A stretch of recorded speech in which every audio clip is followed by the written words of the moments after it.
Current हम organise करने जा रहे हैं नेशनल साइंस डे और नेशनल मैथमेटिक्स डे पर।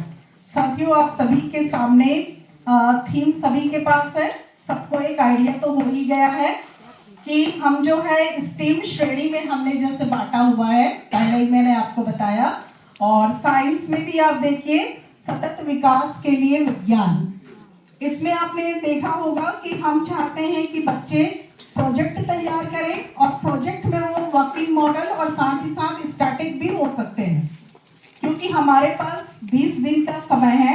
हालांकि ग्रुप में मैंने काफ़ी पहले ही आप सभी को मैसेज कर दिया था एंड आई होप कि हम सभी किसी ना किसी तरीके से बच्चों को जो एनईपी का कंसेप्ट है एक्सपीरियंशियल लर्निंग, उससे हम जोड़ने की कोशिश कर ही रहे हैं कि बच्चे जो है अनुभव से सीखें। सर ने जैसे कहा कि भाई हमको एक प्रोसेस उनको बताना है, साइंटिफिक प्रोसेस बताना है और उस प्रोसेस में ऑनेस्टी रहनी चाहिए, ट्रूथफुलनेस होनी चाहिए। सही है ना? हम अभी देखते हैं कि जो कॉम्पिटिशन्स ऑर्गेनाइज होते हैं साइंस के, बच्चे ने कैसे तैयार किया इसको कोई भी नहीं देखता है। वो जो प्रोडक्ट आपके सामने ले आता है वर्किंग मॉडल, क्या उसने खुद बनाया है? उसकी ओरिजिनलिटी पर मार्क्स होते हैं, क्रिएटिविटी पर, लेकिन वो नहीं देखा जाता। इतने सालों का एक्सपीरियंस है, आप लोगों ने भी देखा होगा। हम बस ये चाहते हैं कि बच्चे खुद करके सीखें और टीचर जो है वो एक मेंटर की भूमिका में हो, क्योंकि टीचर का गाइडेंस बहुत ही जरूरी है। अभी हाल ही में एक विकसित भारत बिल्डथॉन कंपटीशन जो गवर्नमेंट ऑफ इंडिया ने कंडक्ट कराया, मैं यानी कि अभी लकीली मुझे उसका जजमेंट करने का जो मौका मिला, मैंने देखा कुछ एक आइडियाज अच्छे हैं, लेकिन कहीं ना कहीं मेंटरशिप की कमी है। वो उस आइडिया को सही तरीके से वो प्रेजेंट नहीं कर पाए स्टूडेंट। तो विज्ञान टीचर्स होने के नाते, मैथ्स टीचर होने के नाते हम सभी की बहुत बड़ी जिम्मेदारी है। और मेरे ख्याल से मेरे वो सभी साथी यहाँ पर उपस्थित हैं जो कि वाकई बच्चों के लिए कुछ करना चाहते हैं, है ना? बच्चों का जो नॉलेज सिस्टम है वो सही करना चाहते हैं। तो ऑब्वियसली हम सभी मिलकर ये जो अपकमिंग इवेंट है उसे अच्छा बेहतर ही रहेगा और हम प्रोसेस ही सिखाएंगे। आप यानी रिजल्ट की चिंता आपको नहीं करनी है। जजमेंट जो होगा बच्चे की अंडरस्टैंडिंग पर ही होगा, उसकी क्रिएटिविटी पर ही होगा।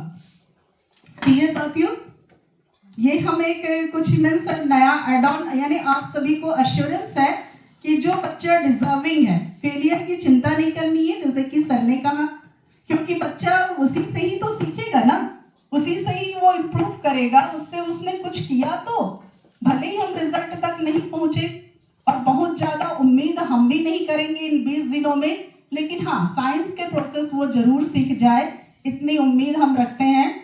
सिंपल सिंपल टॉपिक हमें रखे हुए हैं, बहुत ही सिंपल। देखिए फिजिक्स में, क्योंकि साइंस डे हम यानी उनके बर्थडे को हम सेलिब्रेट कर रहे हैं हमारे great scientist doctor CV Raman के, है ना? पहले एशियाई वो वैज्ञानिक है जिनको की नोबेल प्राइज मिला और उनका जो काम था रमन इफेक्ट पर था, हम सभी जानते हैं। तो उससे कहीं ना कहीं रमन इफेक्ट में हमारा रिफ्लेक्शन भी आता है, रिफ्रैक्शन है, ट्रांसमिटेंस है। तो उस पर एक यानी सिंपल मॉडल, इनोवेटिव मॉडल बच्चे खुद बनाए, वो हम चाह रहे हैं। और जैसे टॉपिक है इसमें आपका ऑप्टिक्स तो आ ही गया, कूलिंग, एनर्जी। केमिस्ट्री पर फिर देखिए आपका नेचुरल सोप मेकिंग, मेरे केमिस्ट्री के साथी होंगे यहाँ पर। ये सब आप लोग प्रोजेक्ट में कराते हैं क्या? नेचुरल सोप मेकिंग, है ना? तो नेचुरल तरीके से वो करें। और साथ ही साथ फूड कलर, सर ने काफी विस्तार से बताया इस पर। Food colour